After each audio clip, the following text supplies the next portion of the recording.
अल्हम्दुलिल्लाह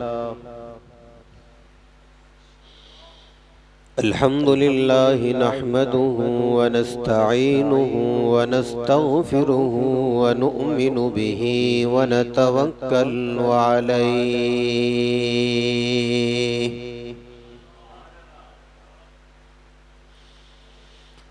व नऊज़ु बिल्लाहि मिन शुरूरि अनफुसिना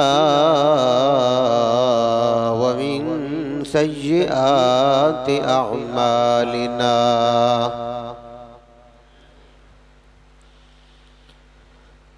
मन यहदिहिल्लाहु फला मुज़िल्ल लहु व मन युज़लिल्हु फला हादिय लहु। व नशहदु अल्ला इलाहा इल्लल्लाह वहदहु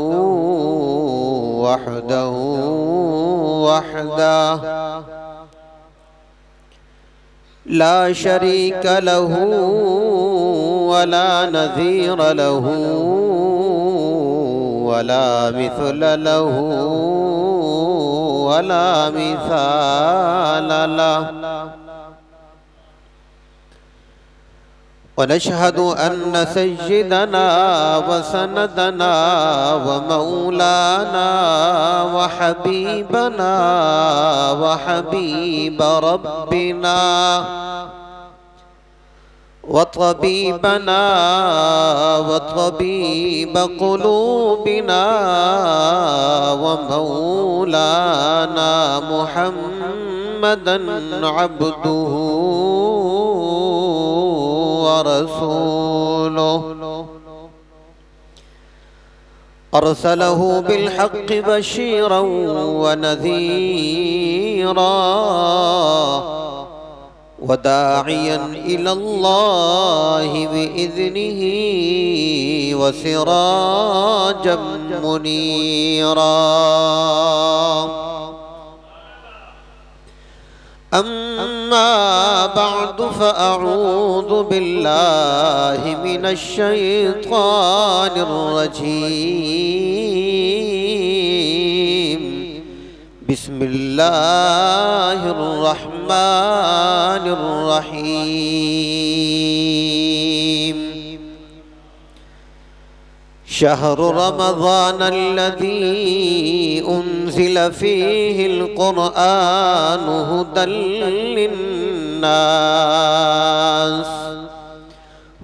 लिन्नास व बय्यिनातिम मिनल हुदा वल फ़ुरक़ान। वक़ाल अन्नबिय्यु सल्लल्लाहु अलैहि वसल्लम अस्सौमु ली व अना अज्ज़ि बिही। व फ़ी रिवायतिन आखर अस्सौमु ली व अना उज्ज़ा बिही। सुब्हान रब्बिक रब्बिल इज़्ज़ति अम्मा यसिफ़ून व सलामुन अलल मुरसलीन वल्हम्दुलिल्लाहि रब्बिल आलमीन।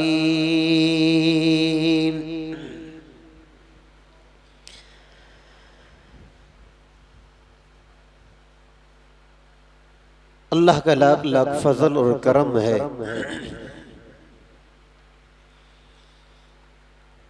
अल्लाह रब्बुल इज़्ज़त ने माह रमज़ान मुबारक से क़बल महीनों में बड़ी अज़मत वाली महीना रमज़ानुल मुबारक के महीने के हवाले से मुझे और आपको यहाँ जमा फरमाया।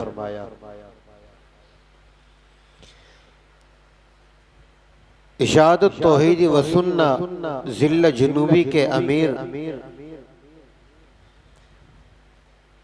हज़रत मौलाना क़ाली अब्दुर रऊफ़ आबिद साहब दामत फ़यूज़ुहुम और इशाअत तौहीद व सुन्ना यूनुट शेखुल कुरान के अमीर हज़रत मौलाना अब्दुल हमीद साहब दामत फ़यूज़ुहुम और ख़तीब कराची हर दिल अजीज़ हज़रत मौलाना उमर फ़ारूक अजीज़ी साहब दामत फ़यूज़ुहुम तशरीफ़ फरमा है। इस यूनिट के साथ और इस यूनिट के अफराद में से एक एक फर्द के साथ हमारा एक बहुत ही पुराना एक ताल्लुक है और वो ताल्लुक जिस ताल्लुक का निस्बत अल्लाह रब्बुल इज़्ज़त की वहदानियत और तौहीद की तरफ है। मुझे याद है मैं काफी छोटा था, वालिद मोहतरम अल्लाह ताला उन्हें सेहत कामिला नसीब फरमाए, जब भी आया करते थे काला पुल की तरफ तो मुझे जरूर साथ लाया करते थे और वो बचपन की यादें ऐसी होती है कि वो इंसान भूल नहीं पाता।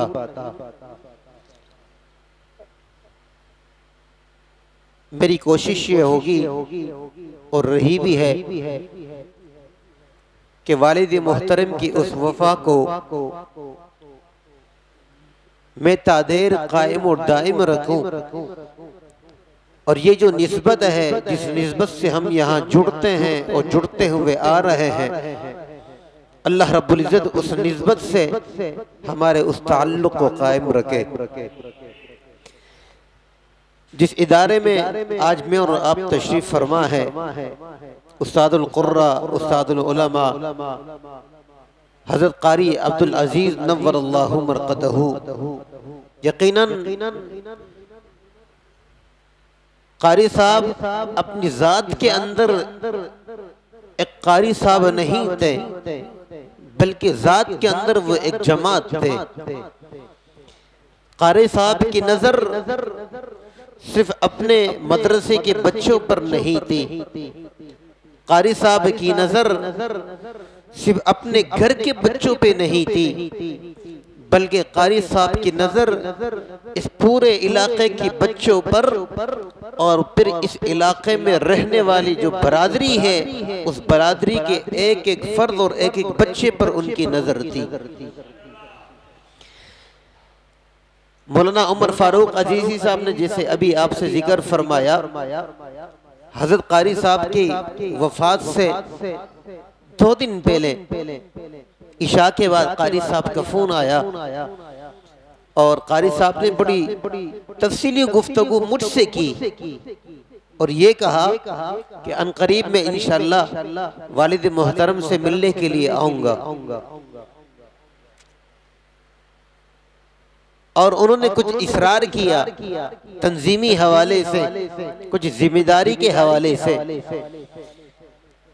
अल्लाह रब्बुल इज़्ज़त हज़रत कारी साहब के नूर को कब्र को नूर से मुनव्वर फरमाए, अल्लाह ताला उनके रूह को तस्कीन पहुँचाए। यकीनन आज हम जिस इदारे में बैठे हैं और यहाँ सुबह और शाम क़ाल अल्लाह की तालीम दी जाती है, यकीनन यही तालीम उनकी रूह के लिए तस्कीन के जरिए बनेगा।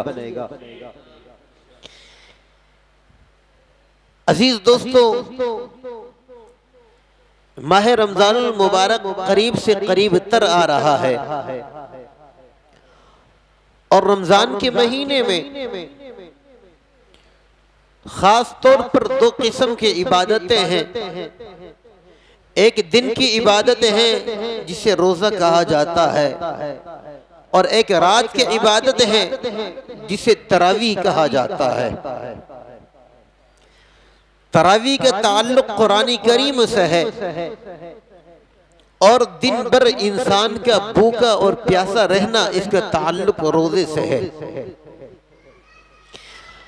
अल्लाह रब्बुल इज़्ज़त ने इस माह मुक़द्दस को बड़ा अजीम नेमतों वाला और बरकतों वाला बनाया इस माह मुक़द्दस को बड़ी इज्जतों वाला कहा, रफ़ातों वाला कहा, अज़मतों वाला कहा, बुलंदियों वाला कहा। वजह क्या है? इस माह मुबारक की अज़मतों का और बुलंदियों का और रफ़ातों का, चूंकि इस कुर्रे अर्ज़ पर अल्लाह रब्बुल इज़्ज़त ने बहुत सारी आसमानी सहीफे भी नाजिल फरमाई और कुरानी करीम के अलावा और भी किताबें नाजिल फरमाई। ज़बूर की शक्ल में, इंजील की शक्ल में, तौरात की शक्ल में, सुहूफ़ इब्राहीम की शक्ल में, मुख्तलिफ सहीफों की शक्ल में। लेकिन कुरानी करीम रब का वो कलामुल्लाह है कि कुरान के अलावा अल्लाह ने बकिए किसी भी किताब की हिफाजत की जिम्मेदारी खुद नहीं उठाई।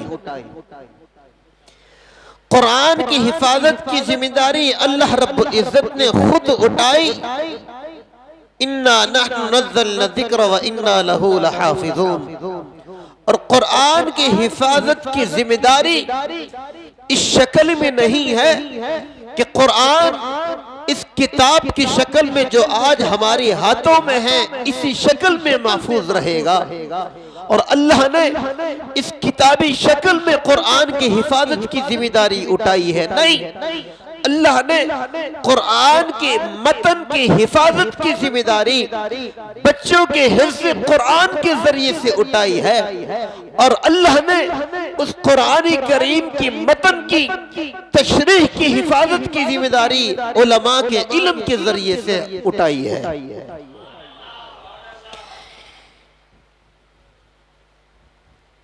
वो कलाम जिस कलाम की हिफाजत की जिम्मेदारी अल्लाह ने मखलूकात में, अशरफुल मखलूकात इंसानों में, उन बच्चों की सीनों की में कुरानी करीम को जमा फरमा कर और उन उलमा के सीनों में इल्म के खजाने को महफूज फरमा कर कि एक जरिए से कुरान की मतन की हिफाजत है, दूसरे जरिए से कुरान के उस मतन की तफसीर और तशरीह की हिफाजत है। अल्लाह ने उस कुरान को इस रमजान के महीने में नाजिल फरमाया है। दुनिया की बकिया किताबें, आसमानी किताबें मनसूख हो चुकी है। वो किताबें अपनी असली शक्ल में मौजूद नहीं है। आज इस दुनिया की कुर्रे अर्ज़ पर मुसलमानों के बाद सबसे ज्यादा अक्सरियत में है तो वो ईसाई है, जो दुनिया के मुख्तलिफ कोनों में बस रहे हैं और उन ईसाइयों के पास हिदायत की जो किताब वो समझते हैं वो इंजील है। आप पाकिस्तान के ईसाइयों से कहें हमें अपनी इंजील बताएं जो आपकी हिदायत की किताब है, आप उस इंजील को पढ़ें, वो इंजील अलग होगा। आप बाहर मुल्क में जाएं, उन ईसाइयों से आप इंजील मांगे, वो आपको इंजील देगा। वो इंजील आप पढ़ें, वो इस इंजील से अलग होगा। आप दूसरे मुल्क में चला जाए, वहां के इंजील पढ़ें, वो अलग होगा। हालांकि मजहब एक है, किताब एक है, लेकिन जिस जिस मुल्क में जाओगे, जिस जिस इलाके में जाओगे, वही इंजील किताब है, आपको अपनी असली हालत में नहीं मिलेगा। कुरान की ये एजाज है कि आप दुनिया के जिस कोने में भी चले जाए, जिस मुसलमान से आप कुरान मांगे, जिस मकतब में आप चले जाए, जिस मस्जिद में आप चले जाए, जिस नुस्खे वाले कुरान को आप उठाए, जिस कंपनी की चाप वाले कुरान को आप उठाए, पूरी दुनिया की धरती पर आपको कुरान एक ही किस्म का मिलेगा। इसलिए कुरान कहता है ज़ालिकल किताबु ला रैब फीह।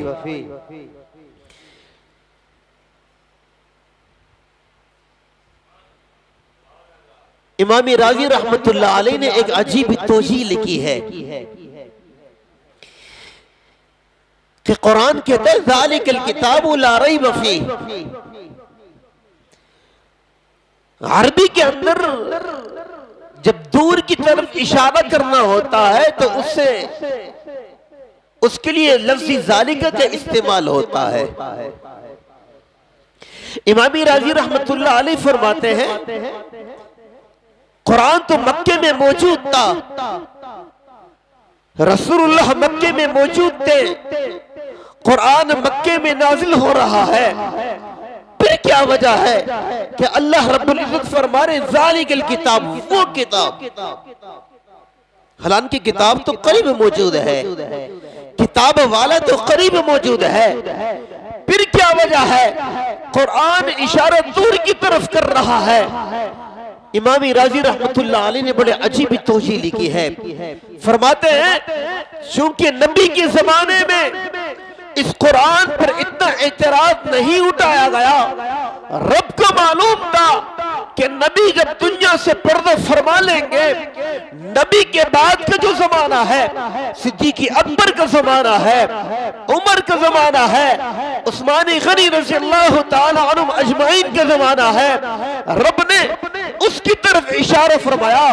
चूंकि कुरान किताबी शक्ल में सिद्दीक़ अकबर के जमाने में जमा फरमाना शुरू किया गया है, यो कुरान जो मोहम्मद अरबी के जमाने में मौजूद था उस पर तो कोई एतराज नहीं करेंगे, लेकिन सिद्दीक़ अकबर के जमाने में जो कुरान जमा किया जाएगा, हो सकता है 1400 साल के बाद आने वाला इंसान उस कुरान पर वो उंगली उठाएगा।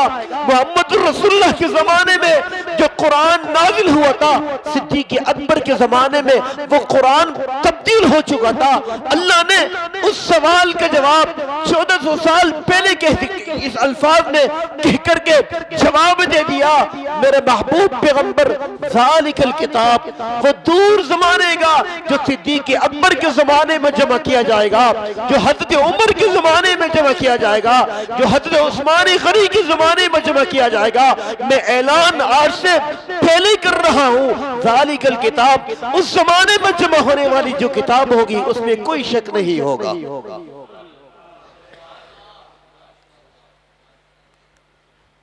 और इमाम राज़ी रहमतुल्लाह अलैह एक और तौजीह भी करते हैं। फरमाते कुरान कहता है अल्लज़ीना युमिनून बिल गैब व युकीमून अस्सलाह व मिम्मा रज़क़नाहुम युनफ़िक़ून।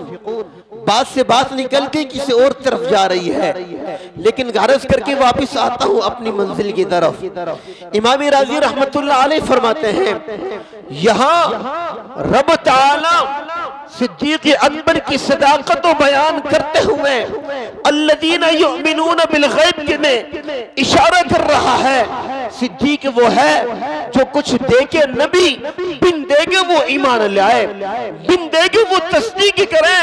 किस तरह तस्दीक करे? मेराज का वाक़या है। महबूब पैगंबर आसमानों से तशरीफ लाते हैं, सुबह होती है, रसूलुल्लाह ने मक्के वालों से मेराज के वाक़े का जिक्र फरमाया। अबू जहल दिल में खुश हो गया, दिल में ख्याल आया, बड़ी कोशिश की थी इन दोनों के दरमियान जुदाई हो जाए, बड़ी कोशिश की थी इन दोनों के दरमियान दूरी हो जाए, बड़ी कोशिश की थी इन दोनों को एक दूसरे से अलग कर दे। आज मौका मिल गया, आज मैं सिद्दीक के पास जाकर के उनसे बात करूंगा, आज इन दोनों के दरमियान दूरी हो जाएगी।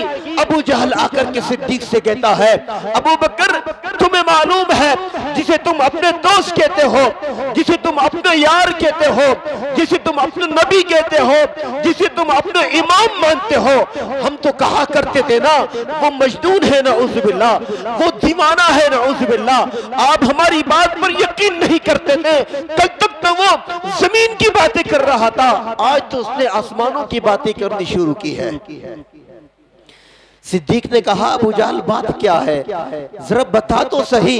अबू जहल ने कहा रात के थोड़े से हिस्से में कह रहा है जमीन का सैर करके, आसमानों का सैर करके, सातों आसमानों का सैर करके, जन्नत और जहन्नम के नजारे देख करके वापस जमीन में आया हूं, हमारी अक्ल इस बात को तस्लीम नहीं कर रहा। सिद्दीक ने कहा मैंने खुद नहीं सुना, मैंने खुद नहीं देखा, तू कह रहा है, तेरा महबूब यूं कह रहा है, अगर तू कहता है मैं तेरी मुंह से सुन करके, तेरी जबान से सुन करके मैं सिद्दीक अकबर तस्दीक करता हूं।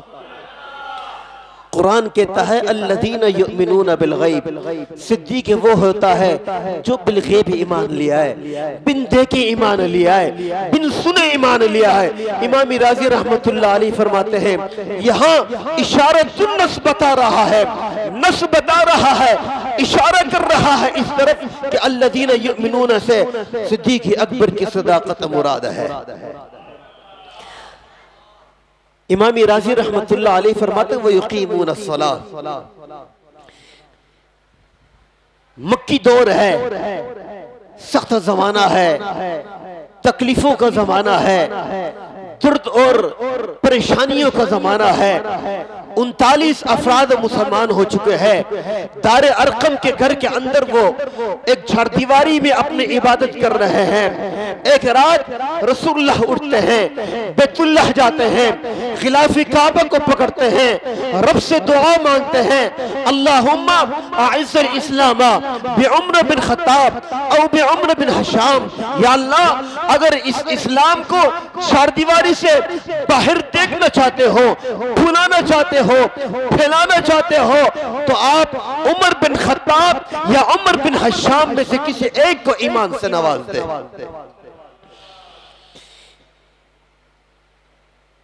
रसूलुल्लाह ने ऑप्शन 2 अफराद की रखी, या अबू जहल या हज़रत उमर।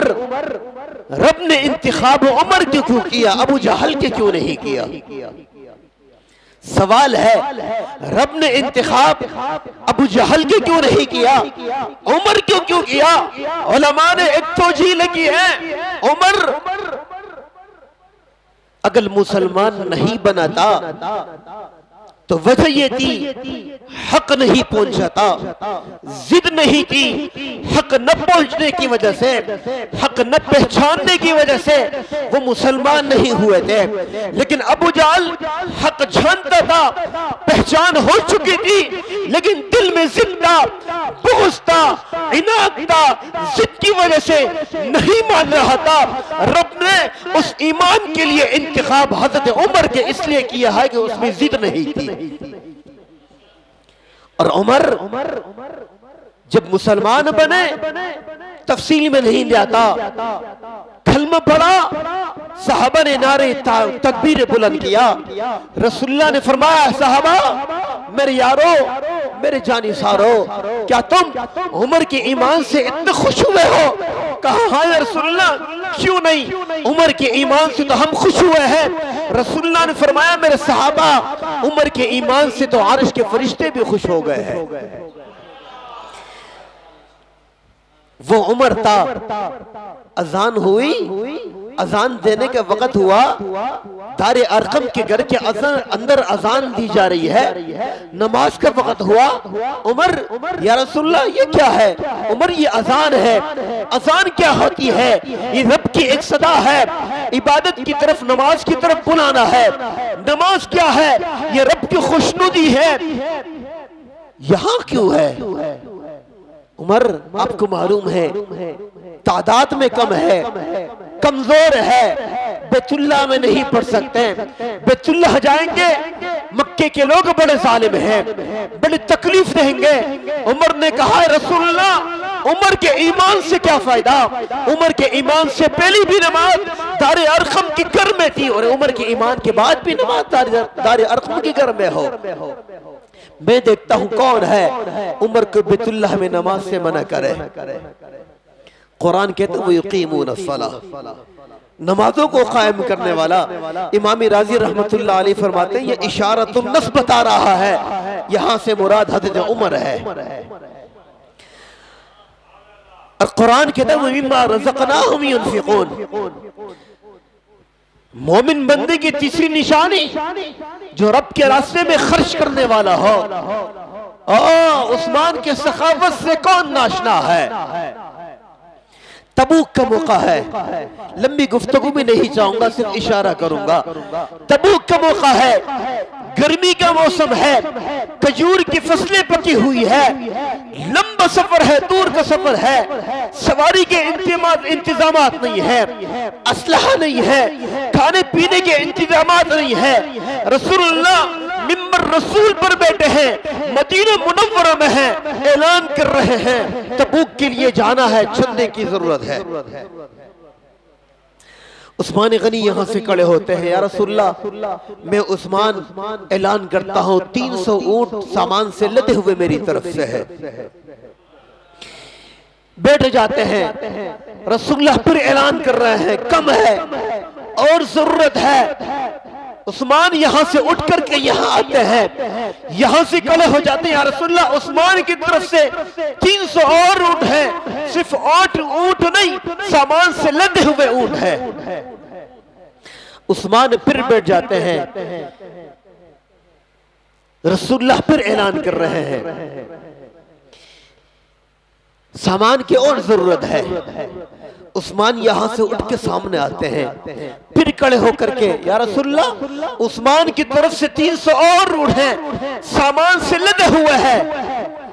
और हजरत उस्मान ने अशरफियों का बरहम वतेरा ला करके रसूलुल्लाह के कदमों में रखा। रसूलुल्लाह ने उन अशरफियों को अपनी झोली में लेकर के यूं हिला रहे हैं, अशरफियों को देख रहे हैं, खुश हो रहे हैं। मेरे दोस्तों जरा सोचिए वो मंजर क्या होगा, वो मंजर क्या होगा। रसूलुल्लाह ने उन अशरफियों को अपने झोली में डाला और हिला रहे हैं, देख रहे हैं, खुश हो रहे हैं। और ज़बान मुबारक से ये अल्फाज निकले, मा ज़र्रा उस्मान मा बाद हाज़ल यौम, मा ज़र्रा उस्मान मा बाद हाज़ल यौम, मा ज़र्रा उस्मान मा बाद हाज़ल यौम। आज के बाद उस्मान जो कुछ भी करता रहे रब नहीं पूछेगा। कुरान कहता है वो मिम्मा रज़क़नाहुम युनफ़िक़ून। इमाम राज़ी रहमतुल्लाह अलैह फरमाते हैं उस्मान गनी की तरफ इशारा है। अर्ज़ कर रहा था आसमानी किताबें तो और भी है, लेकिन उन किताबों की हिफाजत की जिम्मेदारी रब ने नहीं उठाई, कुरान की हिफाजत की जिम्मेदारी रब ने खुद उठाई है। लेकिन किस तरह होगा। तारीख की किताबों में आता है, बर्रे सगीर की तारीख में जब अंग्रेज का जमाना था, अंग्रेज ने सोचा, और हर जमाने में बातिल के उलमा हुआ करते हैं और वो मुसलमानों के खिलाफ मशवरे दिए करते हैं। अंग्रेज ने किसी से पूछा इन मुसलमानों को किस तरह वरगलाया जाए, किस तरह इन्हें बेराह किया जाए। तो उन्होंने कहा इनके पास हिदायत वाली किताब है, जब तक ये किताब इनके हाथों से मिट न जाए, खत्म न हो जाए, इन्हें कोई गुमराह नहीं कर सकेगा। अंग्रेज ने क्या किया, बर्रे सगीर के अंदर जितने कुरानी करीम के नुस्खे थे, तारीख की किताबों में ये आता है, इतने कुरानी करीम को उन्होंने दरिया में डाल करके शहीद कर दिया कि दरिया का पानी भी काला बन चुका था। लेकिन अंग्रेज की ये सोच थी मैं इन मुसलमानों से कलामुल्लाह को हटा दूंगा, कुरान को हटा दूंगा, इनके हाथों से कुरान खत्म हो जाएगा, ये गुमराह हो जाएंगे, ये जालिम हो जाएंगे। लेकिन जब रमजान का महीना आया, एक हाफिज कुरान मुसल्ले में खड़े होकर के कुरान सुनाता है, एक हाफिज कुरान पीछे खड़े होकर के उससे कुरान सुनता है, जहां उसकी गलती आती है वो उसे अटकाता है, रोकता है, गलती बताता है। अंग्रेज ने भी अपने सर को हाथ मारा, माथे को हाथ मारा, हमने तो इनके हाथों से कुरान तो खत्म कर दिया है, इनको सीनों से कैसे कुरान को खत्म करें। मेरे दोस्तों रमजान का महीना आ रहा है, बड़े बाबरकत महीना है, बासादत महीना है। एक हदीस शरीफ में है, अव्वलुहु रहमतुन व औसतुहु मग़फ़िरतुन व आखिरुहु इत्क़ुम मिनन नार। नबी अलैहिस्सलातु वस्सलाम ने इस महीने को 3 हिस्सों में तक़सीम फरमाया है। पहले 10 दिन उसे रहमत का फरमाया, दरमियान के 10 दिन को मग़फ़िरत का फरमाया, आखिरी 10 दिन को जहन्नम से आजादी का फरमाया। 3 हिस्सों में तक़सीम फरमाया। हकीमुल उम्मत मौलाना अशरफ अली थानवी रहमतुल्लाह अलैह फरमाते हैं, नबी अलैहिस्सलातु वस्सलाम ने इस महीने को 3 हिस्सों में तक़सीम फरमाया है। इसमें हिकमत क्या है? कोई वजह तो होगी ना, क्यों नबी अलैहिस्सलातु वस्सलाम ने 3 हिस्सों में तक़सीम फरमाया? हकीमुल उम्मत हज़रत मुल्ला अशरफ अली थानवी रहमतुल्लाह अलैह फरमाते हैं, दुनिया में 3 तरह के इंसान है।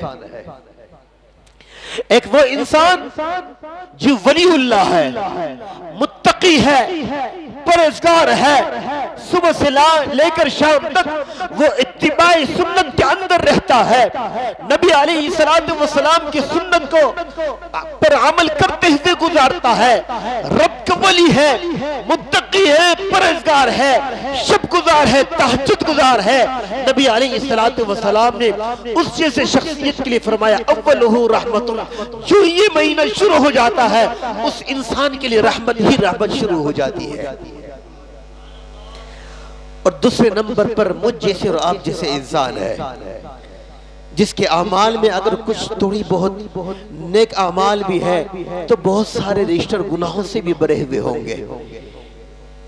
हिकमत यह है, नबी अलैहिस्सलातु वस्सलाम ने मुझ और आप जैसे इंसान के लिए फरमाया, जब इस तरह का इंसान जिसके नाम आमाल में कुछ अच्छे अमल भी है, बुरे अमाल भी है, जब ये पहले 10 दिन रोजे के हुकूक को बजाहलाते में गुजारता है, जो ये दूसरे 10 दिन के अंदर शामिल हो जाता है, रब इस जैसे इंसान के लिए मग़फ़िरत का ऐलान कर देता है।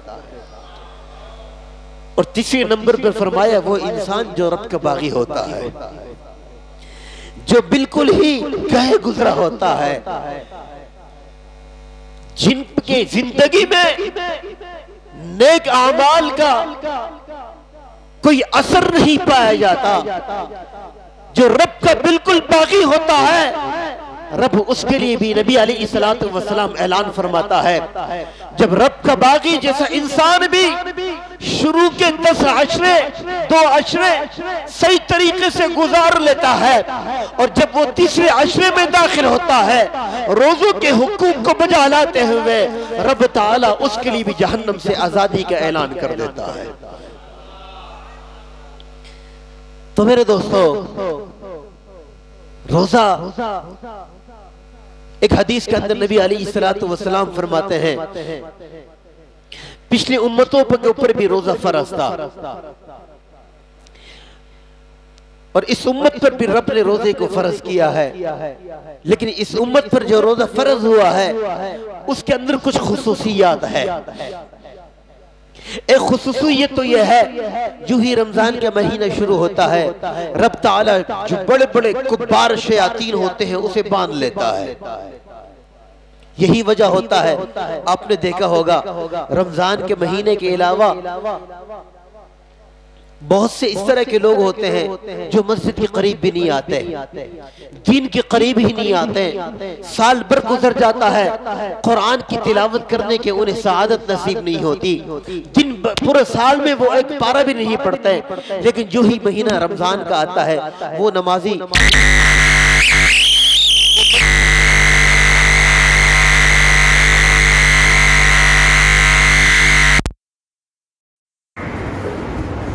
जो ही रमजान का महीना आता है करीब हो जाता है, वो नमाज का पाबंद बन जाता है, वो कुरान करीम की तिलावत करने वाला बन जाता है।